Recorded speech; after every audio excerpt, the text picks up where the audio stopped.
جن کے حوصلے بلند ہو وہ کبھی ہار نہیں سکتے، حالات چاہے کیسے بھی ہوں، مقام چاہے کوئی بھی ہو۔ جن کو منزل تک پہنچنا ہو وہ کانٹوں پہ بھی چلتے ہیں، وہ سلگتے کوئلوں سے بھی گزر جاتے ہیں، وہ پہاڑ کو چیر کر راستہ بنا لیتے ہیں۔ ابو جان میں پہلی پوزیشن پہ آیا ہوں، یہ دیکھو اسکول والوں نے کب دیا ہے مجھے۔ ہاشم بہت خوش تھا۔ باپ رکشہ چلاتا تھا، بالکل ان پڑھ، نام بھی لکھنا نہیں جانتا تھا۔ باپ مسکرانے لگا، ہاشم کے کندھے پر ہاتھ رکھ کر تھپکی دی، پھر ماتھے پر بوسہ کیا۔ جا اپنی ماں کو بھی بتا جا کر۔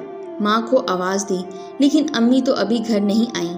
ہاشم کی ماں ایک ہسپتال میں صاف صفائی کا کام کیا کرتی تھیں۔ ماں گھر آئی، ہاشم دوڑ کے ماں سے لپٹ گیا۔ امی میں پہلی پوزیشن پہ آیا ہوں۔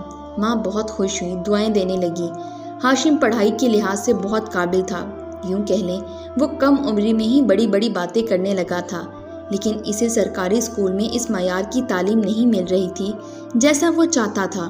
اسکول میں وہ دیکھتا ماسٹر صاحب کوئی اتنی فکر نہ کرتے تھے۔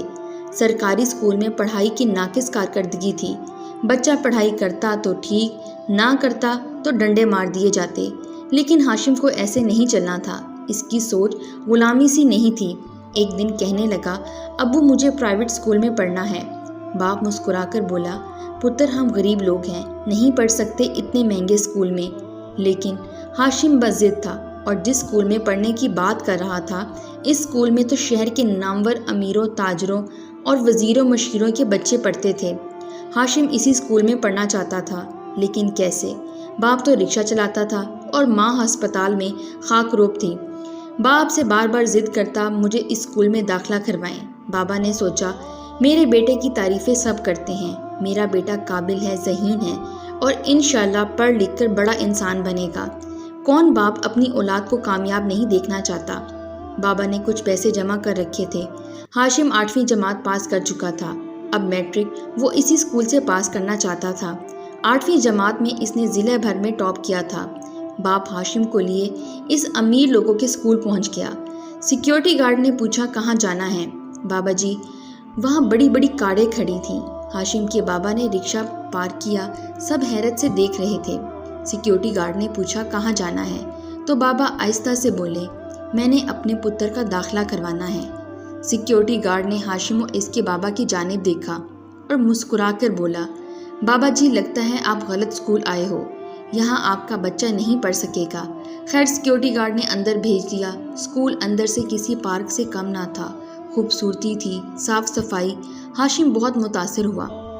جب پرنسپل نے بلایا، بابا پرانے سے کپڑے پہنے ہاشم کا ہاتھ تھامے آفس میں داخل ہوئے۔ پرنسپل میڈم حیرت سے دیکھنے لگی، بیٹھ جائیں، بزرگوں کیسے آنا ہوا؟ ہاشم کی ابا آہستہ سے بولے، میڈم جی میں اپنے پتر کا داخلہ اس اسکول میں کروانا چاہتا ہوں۔ میڈم مسکرانے لگی، بھائی صاحب آپ کیا جاب کرتے ہیں؟ کام کاج کیا ہے آپ کا؟ بابا آہستہ سے بولے، میرا نام بشیر ہے، میں رکشہ چلاتا ہوں، اور یہ میرا پتر ہاشم جو پڑھائی میں بہت تیز ہے، اس کا خواب ہے اس اسکول میں پڑھنا۔ میڈم مسکرا کر بولی، آپ اس اسکول کے بارے میں کیا جانتے ہیں؟ بشیر آہستہ سے بولا، میڈم جی بس اتنا جانتا ہوں یہاں پڑھنے والے بچے کامیاب ہوتے ہیں۔ میڈم بولی، اس کے علاوہ آپ کیا جانتے ہیں؟ بشیر چپ ہو گیا۔ میڈم نے آہستہ سے بتایا، یہاں کی ایڈمیشن فیس 5 لاکھ ہے اور پھر سالانہ فیس 4 لاکھ روپے۔ کیا آپ اتنی فیس ادا کر سکتے ہیں؟ بشیر نے سر جھکا لیا۔ میڈم آپ میرے پتر کو داخلہ دے دیں، فیس کا انتظام کر لوں گا۔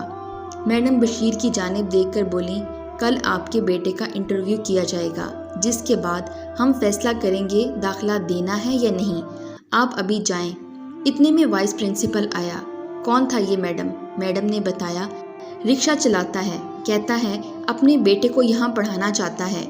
وائس پرنسپل کہکا لگا کر ہنسا، کیسے کیسے لوگ ہیں دنیا میں، اب آٹو والا اپنے بیٹے کو یہاں پڑھائے گا۔ ویسے بھی اس اسکول کا اصول ہے کوئی غریب کا بچہ یہاں نہیں پڑھ سکتا، یہ اسکول صرف امیروں کا ہے، کسی چائے والے کا، تندور والے کا، رکشے والے کا بچہ نہیں پڑھ سکتا یہاں۔ خیر بشیر بہت پریشان تھا، اتنے پیسے کہاں سے لاؤں؟ اپنے ہاشم کو ہر حال میں پڑھانا چاہتا ہوں، کسی مقام پر دیکھنا چاہتا ہوں۔ ہاشم محسوس کر رہا تھا کہ ابو کی پریشانی۔